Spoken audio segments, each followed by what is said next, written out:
আপনি চাইলে পুজোর অনুদানের টাকায় দিয়ে দিতে পারতেন। 2000 টাকার লক্ষ্মীর ভান্ডার দিতেন পুজো স্পেশাল বলে। সরকারি পয়সা কোনো ধর্মীয় উৎসবে দেওয়া কোনো রাজধর্ম পালন করে না, এই কথা বলছেন সজল ঘোষ। 31শে জুলাই বৃহস্পতিবার অনুদান ঘোষণা করেছেন মুখ্যমন্ত্রী মমতা ব্যানার্জি। এক লাফে অনেকটা পুজোর অনুদান বাড়িয়ে দিয়েছেন তিনি। 2024-এ 85,000 টাকা অনুদান ঘোষণা করেছিলেন তিনি। এবার মনে করা হচ্ছিল তিনি 1 লক্ষ টাকা অনুদান দেবেন, তবে শেষ পর্যন্ত দেখা গেল সকলের প্রত্যাশার থেকে আরও বেশি অনুদান ঘোষণা করেছেন। এক লাফে 25,000 টাকা বাড়িয়ে 1,10,000 টাকা অনুদানের কথা ঘোষণা করেন তিনি। তারপরে এই ঘোষণা নিয়ে কটাক্ষ করতে ছাড়েনি বিরোধী দল। সন্তোষ মিত্র স্কোয়ারের পুজো উদ্যোক্তা তথা বিজেপি নেতা সজল ঘোষও নিশানা করেছেন মুখ্যমন্ত্রী মমতা বন্দ্যোপাধ্যায়কে। তিনি সোশ্যাল মিডিয়াতে একটা ভিডিও পোস্ট করেন, সঙ্গে তিনি লেখেন, আপনি চাইলে পুজোর অনুদানের টাকায় দিয়ে দিতে পারতেন। 2000 টাকার লক্ষ্মীর ভান্ডার দিতেন পুজো স্পেশাল বলে। সরকারি পয়সা কোনো ধর্মীয় উৎসবে দেওয়া কোনো রাজধর্ম পালন করে না। পাশাপাশি তিনি বলেন, আইপিএল এর নিলাম দেখেছিলাম, এখানেও দেখলাম ক্লাব কেনা। আপনি মানুষের মন কিনতে পারেন না। এই টাকা জনগণের, এই টাকা আপনার না। আপনি ধর্মীয় কারণে এই টাকা দিতে পারেন না। আবার বলবেন সেকুলার ধর্মনিরপেক্ষতার কথা। আমি হিন্দুত্বে বিশ্বাসী একটা ছেলে এবং হিন্দুত্বে বিশ্বাসী একটা রাজনৈতিক সংগঠনের কর্মী হয়ে বলছি, সরকারি টাকায় কোনো ধর্মীয় অনুদানের বিরুদ্ধে আমরা। কি বলেছেন বিজেপি নেতা সজল ঘোষ, আসুন শোনাই। মমতাদি, আপনাকে অনেক অনেক ধন্যবাদ। এতক্ষণ টিভিতে দেখছিলাম আপনি কিভাবে নিলাম করে ক্লাব কিনতে পারেন।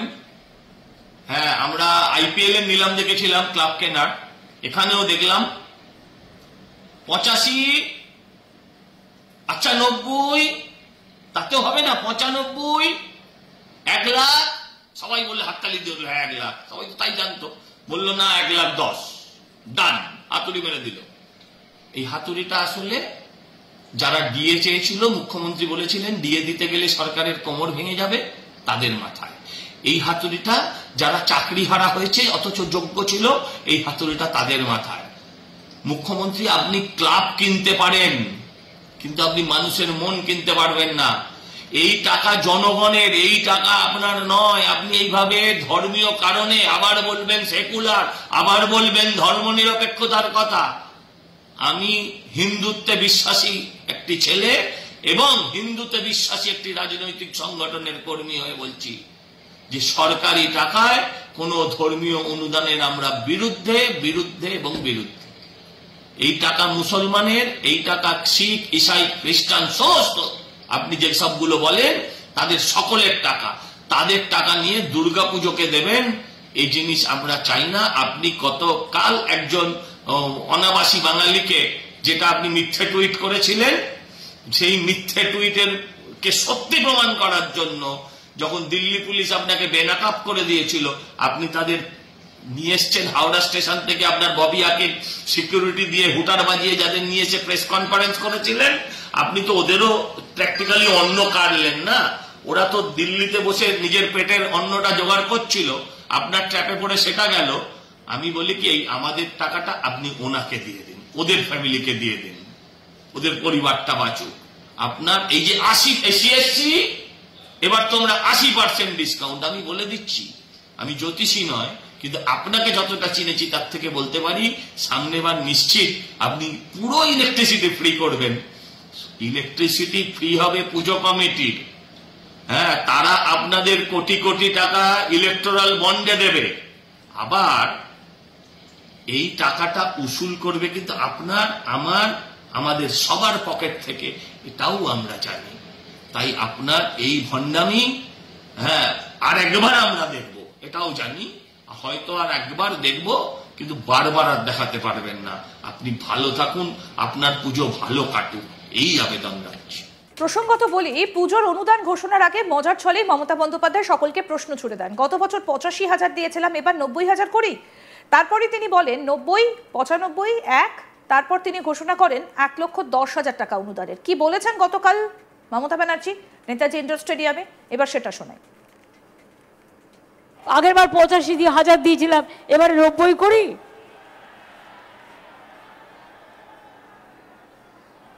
আচ্ছা দেখি কোন কারা কি চায়। 90, 95, 1, ওকে 1,10,000। প্রসঙ্গত বলি 31শে জুলাই বৃহস্পতিবার দুর্গাপুজো নিয়ে একটা বৈঠক করেন মুখ্যমন্ত্রী মমতা ব্যানার্জি। সেখানে তিনি পুজোর অনুদান ঘোষণা করেছেন। গত বছরের থেকে 25,000 টাকা বাড়িয়ে 1,10,000 টাকা অনুদানের কথা ঘোষণা করেন।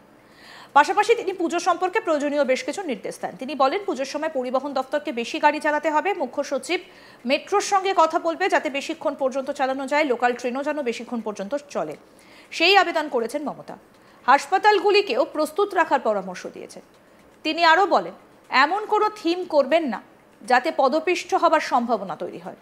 ভিড় টানতে গিয়ে যেন মানুষের জীবন না যায়। ভিড়ের কম্পিটিশন করবেন না, স্ট্যাম্পেড না হয়। ববি, অরূপ আর সুজিতের পুজো দেখাতে হবে কেন, বাকিদেরটাও দেখান। কি বললেন মমতা ব্যানার্জি, এবার সেটাও শুনব।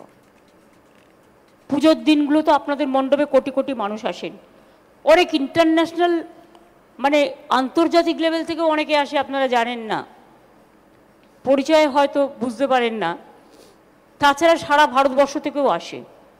তাদের যাতে কোনো সম্মানহানি না হয় সেটা দেখার দায়িত্ব আমাদের প্রত্যেকের।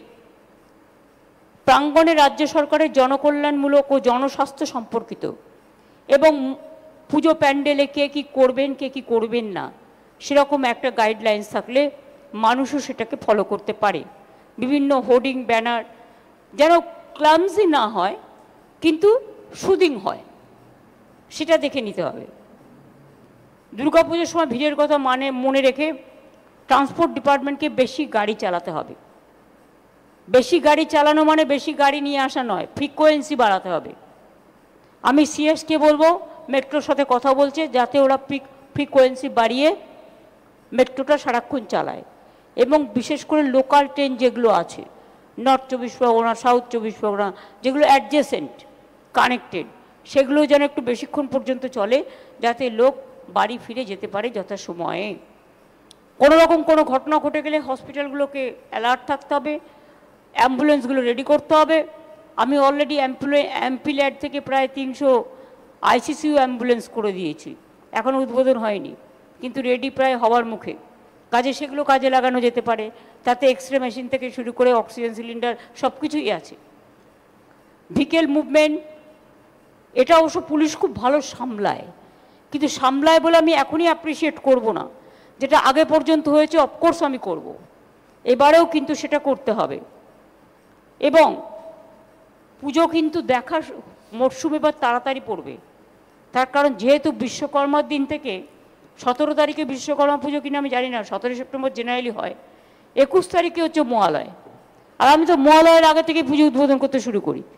সুতরাং রাস্তায় কিন্তু মানুষ নামতে শুরু করে। কাজে পুলিশের কাজটা আগে চতুর্থীর দিন থেকে নামতো, কিন্তু এখন পুলিশকে আগে থেকেই নামতে হয়। দেখে নিন কোন ক্লাব কি পুজো করছে, কি থিম করছে। অনেক সময় কেউ এমন করে ফেলে যে স্ট্যাম্পিড হওয়ার সম্ভাবনা হয়ে যায়। ভিড় টানবেন ঠিক আছে, ভিড় টানতে গিয়ে মানুষের জীবন দিয়ে নয়।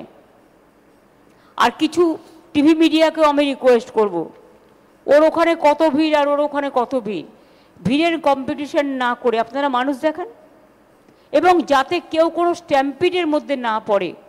সব পুজোই তো পুজো, শুধু ববি আর অরূপের আর সুজিতেরটা দেখাতে হবে তার কি মানে আছে? সবারটাই দেখানো উচিত, তার কারণ শুধু 4 জনের হয়ে যাচ্ছে 1 2 3 4, বাদ বাকিরা কেউ কোনো সুযোগ পায় না। আরও আপডেট পেতে দেখতে থাকুন আজ তাক বাংলা। সাবস্ক্রাইব করুন, নোটিফিকেশন পেতে বেল বাটন অপশন প্রেস করুন।